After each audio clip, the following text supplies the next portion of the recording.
ऐसा सुनने में आता है कि जो 7 दिन तक कथा सुनता है तो फिर भगवान उससे पूछते हैं कि तूने 7 दिन तक मेरी कथा को श्रवण किया, अब बता तुझे इसके बदले में क्या चाहिए, क्या चाहिए तुझे, क्या प्राप्त करना है, क्या प्राप्त करना है। मन में तो बहुत सारी इच्छा रखी रहती हैं, भगवान के द्वार पर जाते हैं, वैसे तो मौका ही नहीं मिलता ज़्यादा देर द्वारिकाधीश के सामने खड़े होने का, रणछोड़ राय जी के सामने खड़ा होने का, और जैसे तैसे पहुंच भी गए, 2 मिनट पंडित जी ने दे भी दिए कि चलो दर्शन कर लो, तो वह आंख बंद करके खड़े हो जाते हैं। अब अच्छा एक बात बताओ, किसी की पत्नी बढ़िया बढ़िया श्रृंगार करके, मेकअप करके, बढ़िया कपड़ा पहन के, लत्ता पहन के अपने पति के पास आई और पति से आकर के ये पूछे कि अजी सुनते हो, जरा बताओ तो मैं कैसी लग रही हूं, और वो पति कर ले आंख बंद, तो बताओ फिर उस पति की क्या हालत होगी। फिर मुझे लगता परमानेंट ही आंख बंद कर देगी कि हम साज श्रृंगार करके आए और तुमसे पूछ रहे और तुम आंख बंद करके समाधि में चले गए। अरे श्रृंगार तो हम इसलिए करके आए ना कि तुम देखो, देख करके फिर कहो अरे वाह बड़ी सुंदर लग रही हो। वैसे ही ठाकुर जी जो श्रृंगार करते ना मंदिर में, वो इसलिए नहीं करते कि तुम जाओ और आंख बंद करके बस भगवान ये दे दो, भगवान वो दे दो, वो मांगना चालू कर दो। भगवान श्रृंगार करके बैठे आपके लिए। जाओ उनको निहारो, उनका दर्शन करो, क्या लाल जी ने आज धारण किया है, क्या हमारी श्री जी ने धारण किया है, उनका दर्शन करो, एक एक अंग को देखो, एक एक रूप का दर्शन करो, कैसा स्वरूप है उसको आंखों में भर लो, एक बार भर लो। एक बार भरने के बाद फिर जैसे बाबा सूरदास जी को एक बार भगवान ने आके दर्शन दिया, आंख भी दे दी थी। सूरदास जी के जीवन की घटना है कि भगवान ने उनको नेत्र दे दिए, दर्शन करा दिया और अपना, और फिर पूछा कि अब मांग क्या चाहिए, तो सूरदास जी ने कहा अब ये आंख वापस ले लो। क्यों? बोले प्रभु जिसको देखना था वो देख लिया, अब ये आंखें दुनिया को नहीं देखना चाहती, आपको एक बार देख लिया, अब आंख बंद करके बस आप ही को देखते रहना चाहते हैं। देखो चाहत कमल नयन को,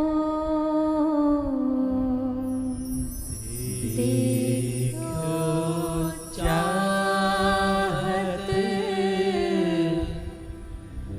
कमल नयन को, देखो चाहत कमल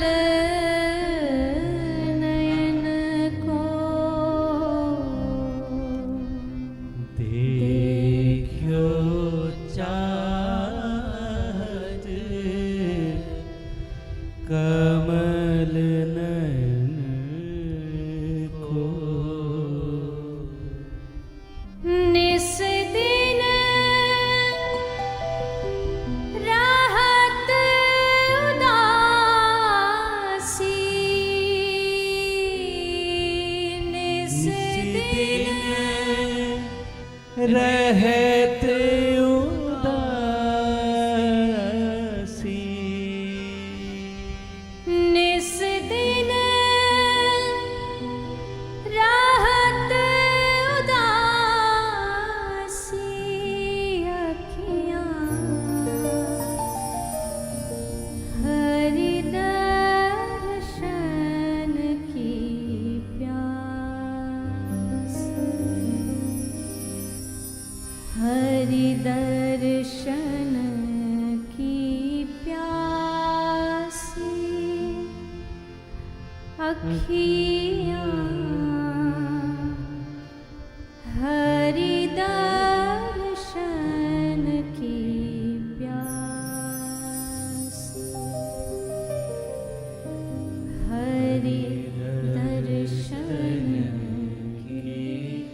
प्यासी अखियाँ हरि दर्शन की प्यास। देखो चाहत कमल नयन को, निस दिन रहत उदासी। और कैसा दर्शन सूर्य जी ने, बाबा सूर्य ने आंखों में भर लिया ठाकुर जी को, और फिर केसर तिलक मोतिन की माला, वृंदावन के वासी नेह लगाए त्याग गए, तृण सम डाल गए गल फांसी। काहू के मन की को जानत, लोगन के मन हासी। सूरदास प्रभु तुम्हारे दर्श बिन, करवट ले हो काशी। आपको देखते कोई भी मंदिर का, कोई भी भगवान का स्वरूप अगर आपको अपने अच्छे से दर्शन करना है, तो सबसे अच्छा तरीका यही है कि भगवान के एक एक रूप का, एक एक अंग का दर्शन करो, और फिर उनको नैनों में बसा लो, उनको नैनों में भर लो।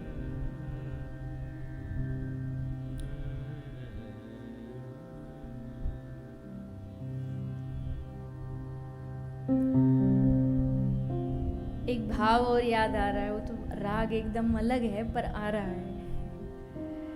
नैनन में ही राखू पिया तो, कैसे अपने नेत्रों में, ये गोपी का भाव है। वैसे गोपी कह रही है कि मैं जहां भी जाऊंगी, मुझे कहीं आपको बाहर से देख, एक बार भर लिया आंखों में, अब नैनों में बसा लिया।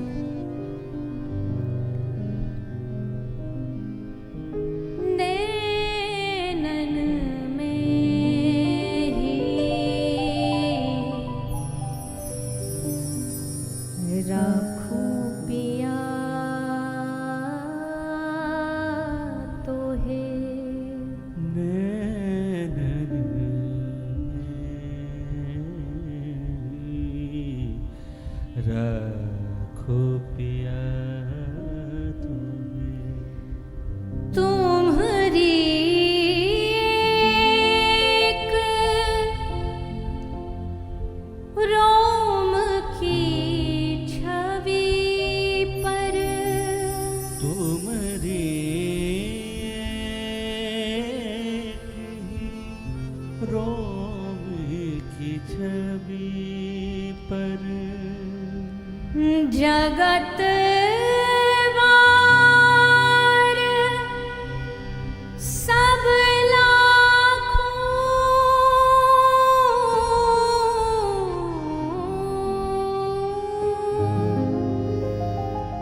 नैनन में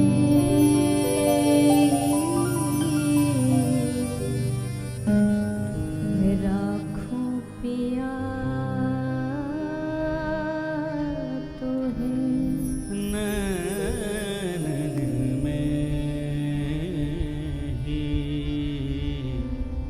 रखो पिया। और नैन में रख के फिर क्या करेगी? भेटूंगी अंग सकल सावल को, भेटूंगी अंग सकल सावल को, अधर सुधारस चाखूं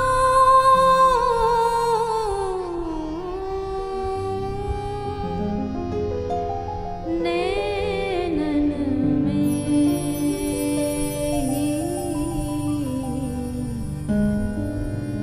राखूं पिया तो।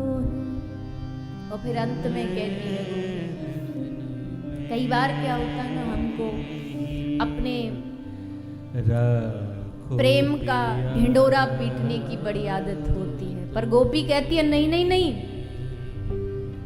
रसिक प्रीतम संगम की बातें,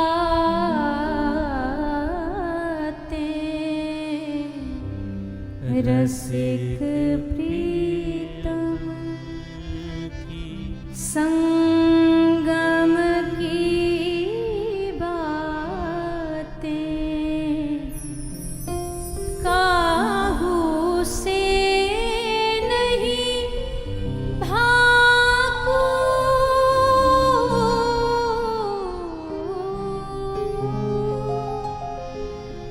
नैनन में ही राखूं पिया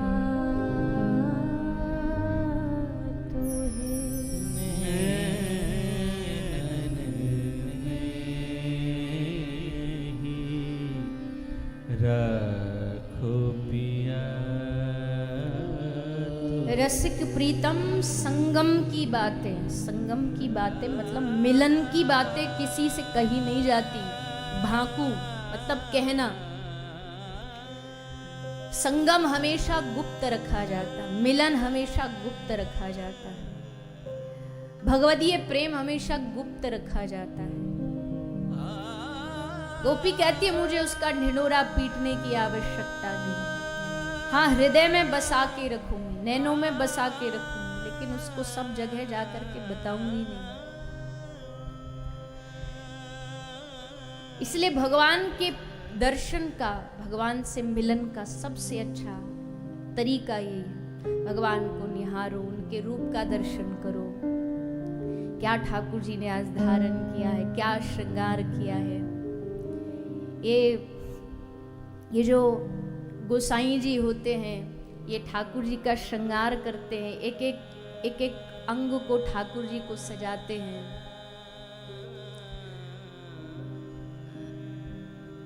अच्छा, एक भाव और है। हमारे गोसाई जी भी बैठे आज हवेली में दर्शन करने गए थे। बड़ा अद्भुत ठाकुर जी का श्रृंगार कर रखा था। कई लोग समझते हैं कि ठाकुर जी का श्रृंगार इसलिए किया गया है कि इससे ठाकुर जी की शोभा बढ़ जाएगी, इससे ठाकुर जी की शोभा बढ़ जाएगी। पर असल में उल्टा है। ये श्रृंगार ठाकुर जी की शोभा को बढ़ाने के लिए नहीं किया जाता, ये श्रृंगार ठाकुर जी की शोभा को छुपाने के लिए किया जाता है। क्योंकि अगर पूरा अंग अंग दिख गए ना तो बुद्धि बोरा जाएगी, मति बोरा जाएगी, इसलिए छुपा देते हैं। हमारे ब्रज में जितने भी ठाकुर हैं, बिहारी जी, राधा रमन जी, राधा वल्लभ जी, वहां पर ठाकुर जी का तो दर्शन है। बाकी बिहारी आप गए हो, आपने देखे बिहारी जी तो है। राधा रमन जी में जाओ, राधा रमन जी है, पर राधा रानी आपको नहीं दिखेंगी। और आप कहोगे कि ये ब्रज वाले सबसे ज्यादा राधा राधा गाते हैं और इनके मंदिरों में इनके ठाकुर जी के ही वाम बाग में राधा रानी नहीं होती। होती तो है। अगली बार जब कभी दर्शन करो देखना, जितने भी ब्रज के ठाकुर हैं ना, उनके वाम भाग में एक चूनर उड़ा के एक बिठाते हैं और उनको एक चंद्रिका लगी होती है। गादी रूप में राधा रानी घूंघट करके विराजमान है। तो ब्रज का भाव कहता है कि श्री राधा रानी को ऐसे घूंघट करके क्यों विराजमान कर रखा है। बोले ये घूंघट करके विराजमान है तभी बच्चे, अगर ये घूंघट उठा लेंगी ना, अगर ये घूंघट हटा लेंगी तो ये फिर ये कारे कन्हैया को कोई नहीं देखेगा। और अजी देखना छोड़ो, देखेंगे तो जब ये खुद कन्हैया श्री राधा रानी के प्रेम में ऐसे बावरे हैं कि अगर श्री राधा रानी ने घूंघट उठा लिया ना तो ये सामने देखने की जगह ऐसे टेढ़े होके बैठ जाएंगे। कर लो अब दर्शन, कहां से करोगे। इसलिए श्री जी को थोड़ा छुपा के रखते हैं। गोपी एक एक अंग का श्रृंगार करती है राधा श्याम सुंदर का कि इनका रूप छुप जाए, क्योंकि सुंदर रूप ऐसा है। बिना श्रृंगार के तो ठाकुर जी आप कभी भी देख लेना, जितने भी मंदिरों के ठाकुर जो मंगला में जितने सुंदर लगते हैं ना, ये देखो अपना आपका अनुभव हो सकता अपना अपना अलग हो, मेरा जो मैं बता रही हूँ, मंगला में जितने सुंदर लगते हैं क्योंकि उस समय श्रृंगार नहीं होता। ठाकुर जी के ऊपर ये वो ये सब नहीं होता, एक सिंपल साधारण एक अंग वस्त्र होता बस। तब उनका स्वरूप जो निखर के आता है। जैसे मथुरा में विश्राम घाट में जो श्री द्वारिकाधीश जी हैं, वहां के वल्लभ कुलियो बालकों ने सूरदास जी से थोड़ा विनोद किया कि सूर रोज आता अपने पद में ठाकुर जी के श्रृंगार का और रंग का वर्णन कर देता। आज भगवान ने पीत वस्त्र पहना, आज नीला पहना है, ऐसा क्या जादू है इसके पास। आज कुछ इसकी परीक्षा लेके देखते, कहीं सचमुच इसको दिखाई तो नहीं देता। तो आज ठाकुर जी को कुछ पहनाया ही नहीं, आज बस गले में एक छोटी सी मोतियों की माला डाल के बिठा दिया ठाकुर जी को। सूरदास जी आए, पद गायन किया, पद गायन हो गया। आज कुछ नहीं बोले सूर बाबा, न सफेद न हरा, कुछ रंग नहीं बोले। तो सब गुसाइयों ने कहा सूर आज नहीं बताएगा ठाकुर जी ने क्या रंग पहना है। तो सूरदास जी गले में गमछा पड़ा था, सुई मुंह पे डाल के ऐसे शर्म के मारे जैसे हंसते ना, ऐसे संकोच से हंसने लगे। बोले क्यों हंस रहा है? बोले बता दूं? बोले हाँ बता दे। पक्का बता दूं? बोले हाँ पक्का बता दे। तब सूर बाबा ने गाया, आज हरि देखे नंगम नंगा, मोती माल और माही विराजत, छवि के उठत तरंगा, आज हरि देखे नंगम नंगा। बाबा सूर कहते आज जैसी छवि तो सारे जीवन में कभी नहीं देखी। एक गल में माला और फिर भी छवि के उठत तरंगा, फिर भी हिये में हिलोर उठ रही ठाकुर जी के रूप को देख। ऐसा स्वरूप है ठाकुर जी का।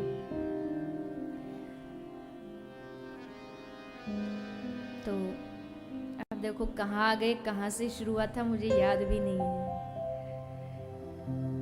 भगवान के मंदिर में भगवान के रूप को आंखों में बसाना चाहिए, हृदय में बिठा लेना चाहिए। हाँ याद आया, मांगना नहीं, मांगने के लिए जो हम आंख बंद कर देते हैं। तो भगवान से फिर क्या कहे? 7 दिन भगवान ने, आपने कथा सुनी तो 7 दिन में ठाकुर जी आपसे पूछेंगे कि भैया बोल तुझे क्या चाहिए, क्या वस्तु तुझे इस कथा के फलस्वरूप चाहिए। लेकिन सच्चा समझदार श्रोता वही है जो भगवान से कुछ न मांगे, भगवान से कुछ न मांगे और कह दे कि प्रभु आपसे कुछ नहीं चाहिए। देना चाहते हो एक काम करो, अपने आप को ही हमको दे दो, अपनी भक्ति हमको दे दो। हमें आपसे नहीं चाहिए, हम आप ही को मांगने के लिए यहाँ आए। कृष्ण दर्शन लालसा, हमारे हृदय में कृष्ण दर्शन की लालसा प्रकट कर दो, पैदा कर दो। तो आइए 2 मिनट सब मांगेंगे। दर पे तुम्हारे यहाँ 2 मिनट के लिए आज ठाकुर जी से सब निवेदन करेंगे। हे प्रभु आपकी शरण में तो हम आ गए हैं, अब आगे हमको अपनाना ना अपनाना ये आपकी मर्जी। यहाँ तक तो खींच लाए हो, अब इससे आगे खींच के लेके जाना न लेके जाना आपकी मर्जी है। हम बस प्रार्थना कर सकते हैं, अरदास लगा सकते हैं, पूरा करना न करना आपकी मर्जी है। एक संत हुए श्री करील जी, उनका ये भाव है, कह रहे हैं दर पर तुम्हारे आया, दर पर तुम्हारे आया, ठुकराओ या उठा लो, दर पर तुम्हारे आया,